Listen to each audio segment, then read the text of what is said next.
I'm always surprised what great photos you can get with the camera of an iPhone. In this video I will show you which settings are available in the camera app of your iPhone. I will show you what you can use the different features for and how you can get optimal results with your iPhone. Many of the features of the camera app of your iPhone are self-explanatory, but there are so many interesting things to discover that I'm sure the following minutes will be worth your while. Today I will concentrate on the photo settings. For the video settings there will be another video. And in case you're new here, my name is Werner, I live in the Italian Alps and on this channel I do reviews and tutorials on consumer cameras. Consider subscribing to the channel if you're interested in these topics and have fun with this video. You can open the camera app in different ways. Of course by tapping the app icon in the control center, you will find it in the lower right corner, from the lock screen by swiping to the left, or by pressing the camera icon. And also by using Siri. Open camera. When you start the camera app, you will see the last image you captured in the lower left corner. If you tap on it, you can view your images and make adjustments. We will take a closer look at this later. In the middle there is the shutter button, and with this little circle of arrows on the right, you can switch between the back camera, which is your main camera, and the selfie camera, which is the front camera. In the line above you can switch between the different modes. On the right there are the three photo modes: photo, portrait and pano. On the left you find the three video modes: video, slow-mo and time-lapse. While photo and video are self-explanatory, you can use portrait to create a blurred background. Until recently, such an effect could only be achieved with bigger cameras. Although this actually also works with objects, the mode is called portrait because this effect is especially well suited for portraits. In panorama mode, you can capture images with a field of view that is much wider than the camera lens would actually allow. This is especially suitable for landscape photography, for example. In slow-mo mode, you can capture slow-motion shots, and in time-lapse mode, the camera captures images at certain intervals, which are then merged into a video file. For example, you can capture passing clouds and capture the progress of time. But as I said, today we are talking about the three photo modes. First, let's take a look at the shutter button. If you want to take a simple photo, of course you tap the shutter button briefly. You can achieve the same result by using the volume buttons. It makes no difference which of the two buttons you use. If you want to quickly capture several photos in a row, you can swipe the shutter button to the left. Now your iPhone will capture photos in an extremely fast sequence until you lift your finger. This is called the burst mode. But why would you do that at all? Maybe it comes to a very important moment like a race and you want to capture just the right moment. So you can then choose the perfect photo from a large number of photos. By the way, in the settings you can also set the burst mode to be activated by using the volume up button. This would be especially interesting if you want to use this mode frequently. If you press and hold the shutter button, the iPhone automatically starts to capture a video clip. The recording ends as soon as you release the shutter button. This way you can quickly capture a video without having to switch to video mode first. Apple calls this quick take. If you want to capture a longer video, then drag the shutter right onto the lock. Now the iPhone will continue recording the video even if you release the shutter button. You can stop recording by tapping on the record button again. While capturing the video, you can also continue to take pictures by tapping on the shutter button that appears on the right. You can also start recording a quick take video by pressing and holding one of the two volume buttons. Now let's take a look at the zoom. Normally you will see a small 1x right above the menu bar. This indicates that your iPhone is currently using the main lens. If you tap on the 1x, the iPhone lens changes. Now it says 0.5, which means that the iPhone is now changing lens, or basically camera. It now uses the ultra-wide lens. The field of view is now much wider. Depending on your iPhone, you can also select the third camera or the third lens, and a 2x or 2.5x will appear. This stands for the telephoto lens. There is one thing you should keep in mind. Even if it does not look like this on the display, the different lenses have different technical properties. The main camera has the widest aperture and can therefore achieve better results, especially in low light conditions. If you now tap and hold the number, a kind of zoom slider appears and you can swipe left and right to zoom in and out more precisely. For this tutorial I use an iPhone 12, so you can only see 0.5, 1 and 5 as numbers. 1 stands for the main camera. As you can see, the main camera has a lens that is equivalent to a 26mm lens on a full-frame camera. The ultra-wide lens is equivalent to 13mm. Everything above 1, on the other hand, results in a digital zoom, which basically leads to a decrease in image quality. 5x or 5x zoom is the maximum on the iPhone 12. You can further zoom in on the image in editing. You can also zoom in and out by using two fingers. In this case, you can always read the current zoom factor here. If you want to capture a picture with your iPhone, you will of course determine the framing on the display. So what should be on the picture? How should the picture composition look like? Basically, the framing of your picture will correspond to this outer frame. Interestingly, if it is bright enough, you can see a larger area at the top and bottom of the frame. This exceeding part is slightly darkened. On the iPhone 11, this shaded part could be captured and used in the editing process to adjust the framing of the image. Since iOS 14, this is no longer possible. The dimmed part should only help you to find the optimal framing. For the right composition, the grid also helps you. So you can stick to the rule of thirds, for example, which is important for a good composition. You can deactivate the grid and also the dimmed area outside the frame in the settings. In addition to the right framing, focus and exposure are crucial for a perfect photo. The iPhone's camera usually adjusts focus and exposure automatically and does an excellent job. Faces are recognized perfectly. You can see this by the yellow frame that appears when the camera detects a face. And actually, with the iPhone, you can also get a blurred background or foreground naturally. For example, when you capture objects in the near foreground and the background is far away, so it is quite possible that certain areas of the image are in focus and others are not. Therefore, it can sometimes be necessary to adjust the focus manually. You do this by tapping on the object or person in the image that should be in focus. Now your iPhone also adjusts the exposure to the new focus. You can also correct the exposure. You do this by tapping on the sun next to the focus square and swiping up or down.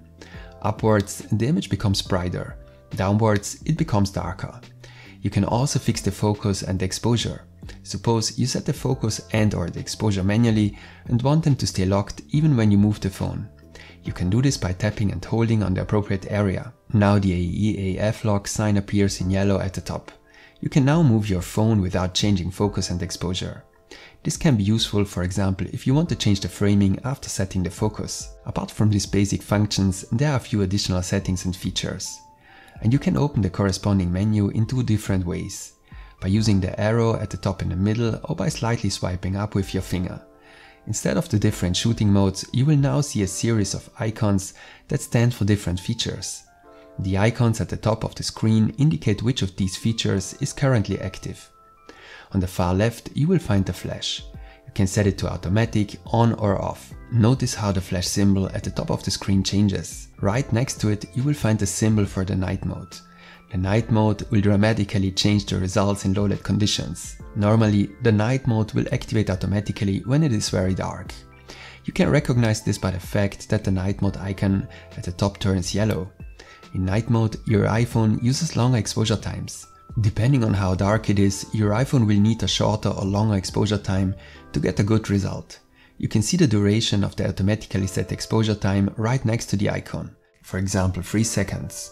During the exposure, you should hold your iPhone as still as possible. Above the shutter button, a timer appears which counts down the remaining time. If you shake or move the iPhone, the device will recognize this and 2 crosshairs will appear, one yellow and one white.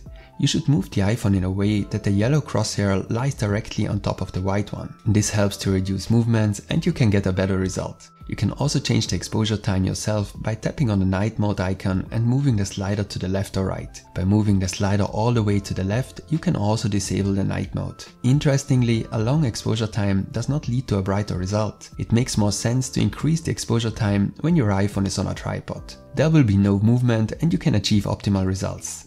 However, if you want to adjust exposure and brightness of the image, you can do this by moving the sun icon up or down. By the way, if you're interested in which mini tripods or other accessories I use for my iPhone, check out the links in the video description. The next icon to the right refers to live photos. Here too, the automatic is normally active. You can also turn live photos on or off permanently here. With live photos, your iPhone captures a clip of 1.5 seconds before and after the photo was taken. Therefore, a short video clip of 3 seconds is created. You can watch this mini clip by tapping and holding on the screen while viewing your photos. You can change the so-called key photo within your clip and you can also add cool effects to your live photo. We will have a look at this in a moment. You can also tell that your iPhone is capturing a live photo by the yellow icon at the top of the screen. With the icon to the right of live photos, you can change the aspect ratio of your photos. A normal photo sensor delivers a photo in a 4:3 format.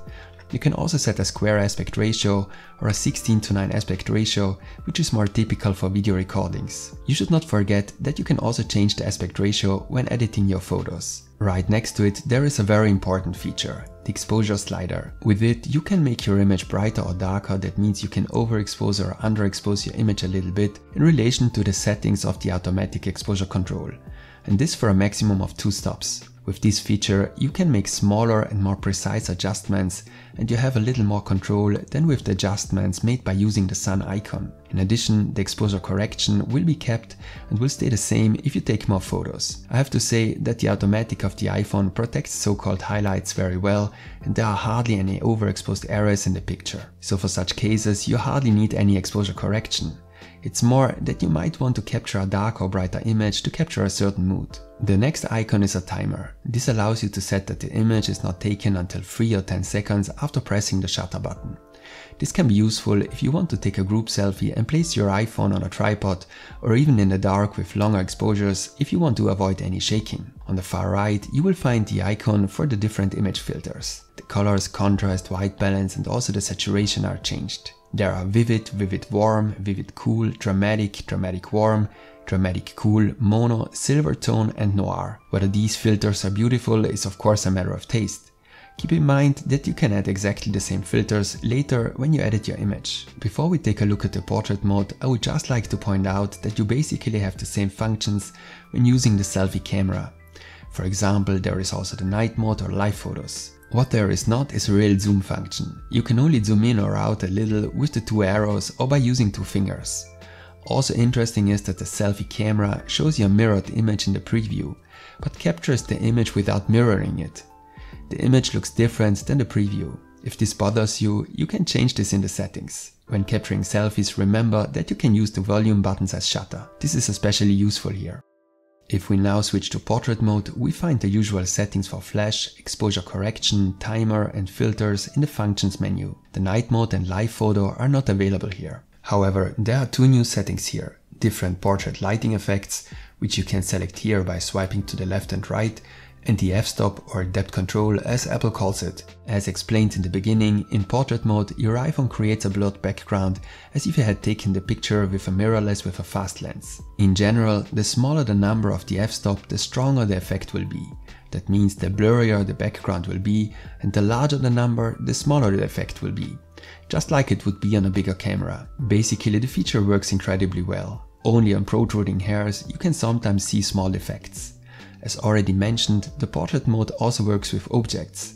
But especially with objects, you have to make sure that there is an appropriate distance between camera and the objects to activate the feature. The camera tells you this at the top of the screen. And the portrait lighting is also a great feature. It is designed to simulate professional lighting techniques. If you've been into photography, you will know that a good lighting often makes a bigger difference than the actual camera. You can select different lighting effects by swiping to the left and right. You can also see the effect in the preview.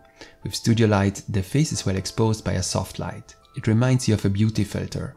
With Contour Light, the external areas of the face or the object are darkened a bit. This gives the picture a little more depth and drama. With Stage Light, the subject is isolated in the spotlight. The outer area is completely darkened. Stage Light Mono creates the same effect in black and white. And Stage Light High Key does not darken but lightens the outer area, for example like a portrait against a white background. If you find the effect exaggerated or too weak, you can adjust the intensity. In the Functions menu, tap on the portrait lighting icon, and now you can adjust the effect by dragging the slider to the left or right. Also note that you can change and adjust the portrait lighting and f-stop when editing your portrait. With the panorama mode, you can capture an extremely wide field of view. As the name suggests, this is great for capturing landscapes or even cityscapes. Because of the ultra-wide lens, this feature may have lost some of its importance. Nevertheless, it still produces results that would not be possible with a simple shot. Basically, several images are combined. To do this, start recording and move your camera along the arrow from left to right. If you tap on the arrow, you can also change the direction and capture the panorama from right to left. Make sure that the arrow is moving along the yellow line during the recording. If you do not succeed, you will see unsightly waves in the image. Apart from that, there are hardly any settings in this mode. You can change the lens and that's it. Now let's have a quick look at the editing tools. If you tap on the small image of your last shot in the lower left corner, you will see your last image in full size and can edit it in many different ways. Today I will only give you a brief overview and point out a few important things. Editing photos on the iPhone would be a subject of a separate tutorial. If you swipe through your last photos, you can see in the upper left corner if your photo is a portrait photo or a live photo. If not, this area remains blank. This is important because portrait photos and live photos allow different editing steps. Generally, the editing menu opens by pressing Edit. With the first icon on the left, you can make basic adjustments to the photo. You can adjust the colors, exposure, white balance, saturation, sharpness, and so on. With the second icon, you can apply a filter. These are exactly the same filters that we saw in the capture settings. And by clicking the icon on the right, you can rotate, crop, or adjust the format of the photo. If it's a live photo, you can also change the key photo and the duration of the shot by clicking the first icon on the left. If you swipe up in the main window, you can add some cool effects to the live photo. You can add a loop to repeat your shot continuously or bounce to repeat your shot alternately forwards and backwards. I find long exposure especially interesting. This simulates a long exposure. This works well with moving lights or for example with water. If your shot is a portrait, as mentioned before, you can use the editing tools to change the portrait lighting and the depth of field, that is the f-stop. Now let's have a look at a few important settings of the camera app. With preserved settings, you can for example set the camera to remember certain settings. For example, you always want to use the same filter or the same exposure correction, or you always want to start the app in video mode. Also interesting is that you can disable certain intelligent capture features of your iPhone here. With scene detection, your iPhone detects what you capture and automatically applies the appropriate look. Using prioritize faster shooting, multiple photos can be taken more quickly by repeatedly pressing the shutter button. The ultra-wide lens and the front camera create unattractive distortions. They are automatically corrected and removed. Using Smart HDR, your camera captures images with different exposures and then combines them into one photo. This is especially important when the scene contains very bright and very dark areas. This way you can preserve details in the very bright and very dark areas. This can prevent, for example, very bright areas in the image from burning out. Personally, I consider all these features to be advantages and therefore leave them activated. And with this I want to say goodbye for today. If the video was interesting or helpful for you, give me a like as feedback. If you want to support this channel, you can use the link in the video description to buy me a coffee. There will be more videos about the iPhone 12, so stay tuned and see you next time.